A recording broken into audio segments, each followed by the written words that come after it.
The conference basketball slate is almost underway, so we're making our basketball conference predictions. This is Incompetent Sports Talk.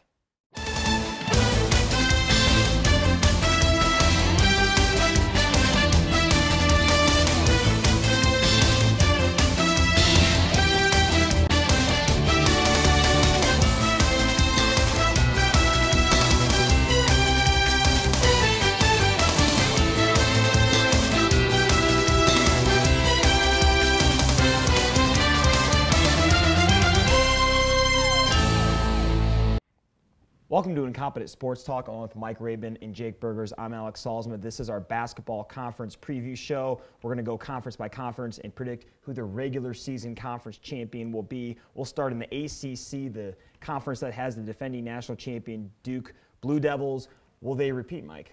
I think they will, Alex. Unfortunately, you know me, a diehard North Carolina fan. I think Duke has all the pieces there again to make a run for the national title and definitely win the Atlantic Coast Conference. Coach Krzyzewski does a great job every year having that team ready. You look at a guy like Nolan Smith, senior leadership there, running the point, and then the young freshman, Kyrie Irving, him coming in, supplementing Smith, giving him some time to sit on the bench as well. He's a great player. And then you look at Plumlee down low. You look at Kyle Singler, who had a tremendous season last year. They've got all the pieces there, and I think they're going to be very difficult to beat in the ACC. Yeah, and they've already beaten Michigan State, Kansas State, Marquette, and Butler.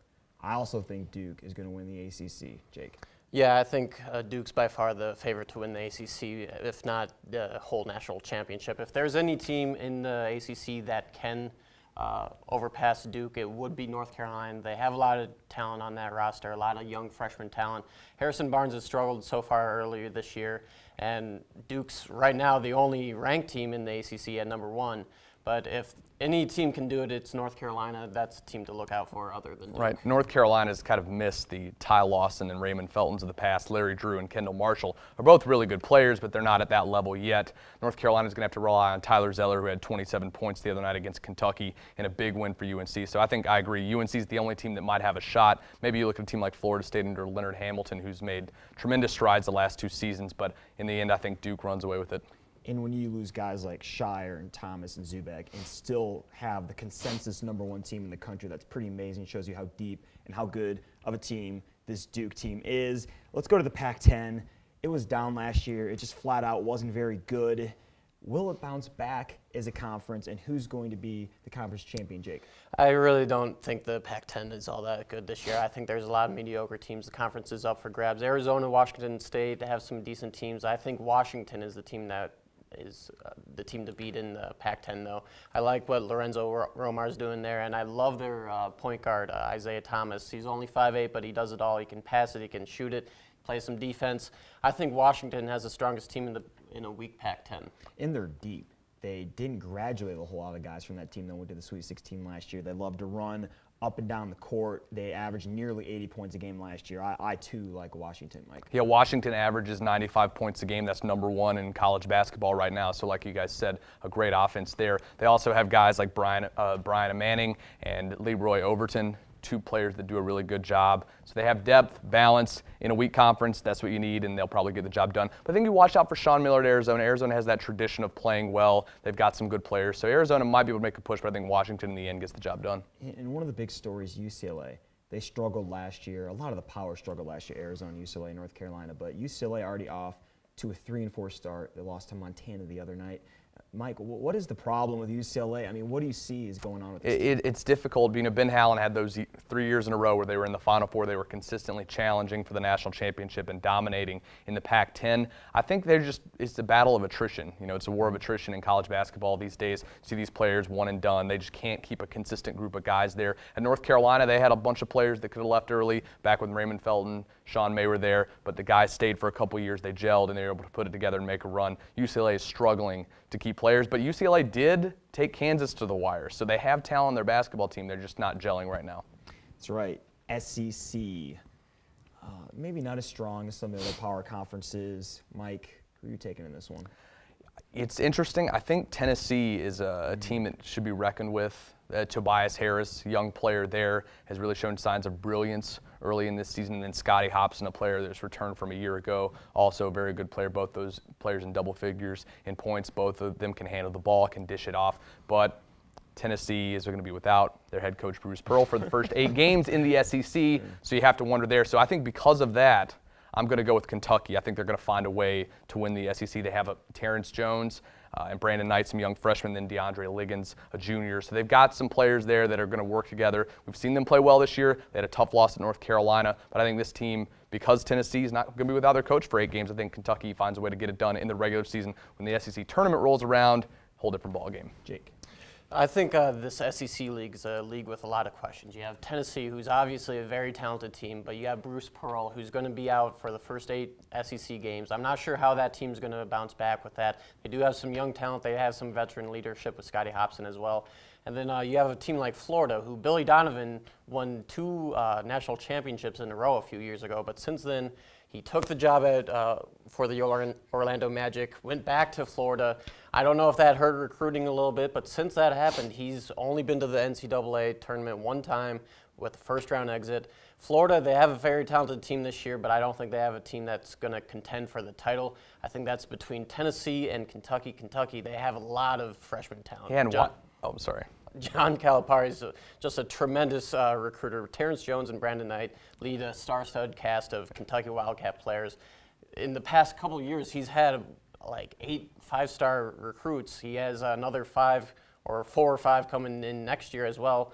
John Calipari is just an amazing recruiter. That team is loaded with talent. The question for them is, can that young talent learn how to win big-time college basketball games? By the end of the year, I think they will, and I think Kentucky's going to win the SEC. Yeah. And we talk about, UCLA not benefiting from the war of attrition in college basketball. Well, Kentucky seems to find a way to rebuild every single year. Now under Calipari, Memphis was the same way. So Calipari, like you said, he's done some great things, but watch out in the SEC for Vanderbilt. They might be able to sneak in there. John Jenkins, a really good guard there. He's a player that scores 18 points a game, and I know it's just one player, but when you've got a guy like that on the team that can make some big shots down the stretch, Vanderbilt beat North Carolina. They hung in with West Virginia, so they're a team that can compete as well.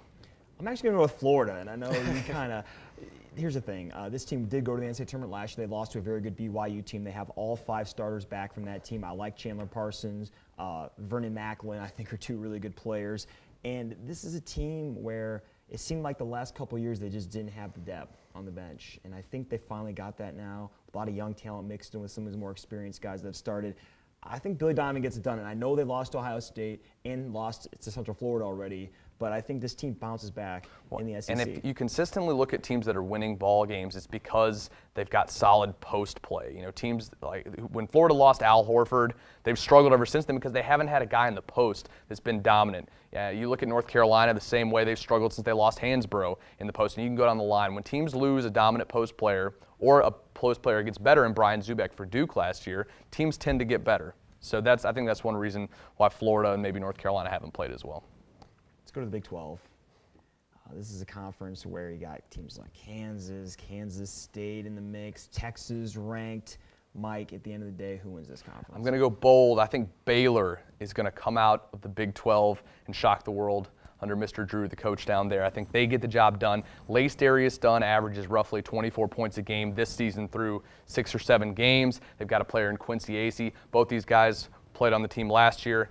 A.J. Walton runs the point, does a really good job there. I like Baylor because of their veteran, because they're a veteran ball club to go get the job done, but it will be very tough against a team like Kansas State, another veteran ball club, and Kansas, who's very difficult to beat in general every year under Bill Self. Baylor, very close to getting to the Final Four last year. Very good team. Jake. I think the conference champion out of the Big 12 is going to come from Kansas. I'm still not sold whether or not it will be Kansas State or Kansas. Kansas has a little question mark with Josh Selby. His status for the rest of the season is a little up in the air, but they have 2 terrific post players in Markeith and Marcus Morris. Mike, you said before you need a post presence to win in college basketball, and I think that's exactly what those 2 give Kansas. Kansas State, you also need a very good point guard play, and Jacob Pullen's one of the best point guards in the country, maybe the best point guard in the Big 12. Frank Martin has recruited a lot of talent to Kansas State, obviously with Huggins there before him, handed him a lot of talent as well. I'm still not sold as him as a basketball coach, X's and O's though. I think Bill Self's the best coach in the Big 12. That's why I give a slight edge to Kansas. preseason. Kansas just doesn't lose at home, which is always a big thing, just in terms of getting those conference wins and accruing them over time. And you talk about Jacob Poland. I like Jamar Samuels, Curtis Kelly along this Kansas State team. I'm actually going to pick Kansas State. They went to the Sweet 16 last year. A lot of people returning from that team. I know I keep talking about these teams with veteran players coming back, and I think these experienced players are important. And, they've already destroyed Gonzaga. They beat down Virginia Tech. 2 good wins already. I know they didn't look that sharp versus Duke, but I think K-State's a team that's going to have to be reckoned with in the Big 12. And another team to look out for in the Big 12 is Missouri. I love the style of play that they have. In-your-face defense that are going to guard you for 94 feet.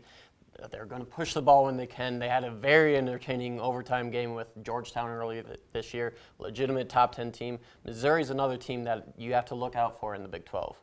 Somewhere in the Big East, this seems like a conference where we could all possibly have a different pick to win the conference because it's that deep. Jake, who do you have?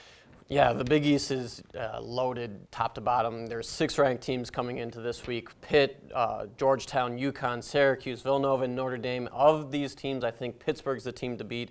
You have Ashton Gibbs and Brad Wanamaker. I think that's the best backcourt duo in the Big East.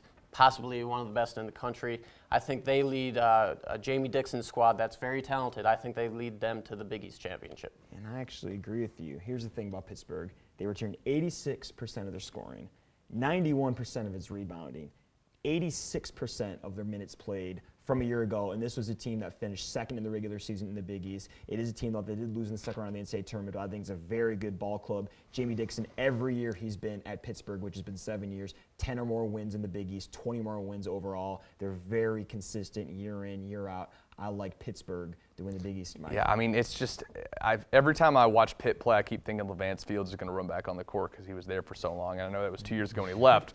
But nonetheless, Jamie Dixon is one of the best in-game coaches in terms of making adjustments. He does a great job at Pittsburgh with whatever personnel he has of making those adjustments. And like you guys talked about, Wanamaker and Gibbs are both tremendous athletes. They're really good players, and they're smart, and they're disciplined. And Jamie Dixon, just because of the kind of coach he is, I think that gives Pittsburgh a strong edge, and I'm going to take them in the Big East as well.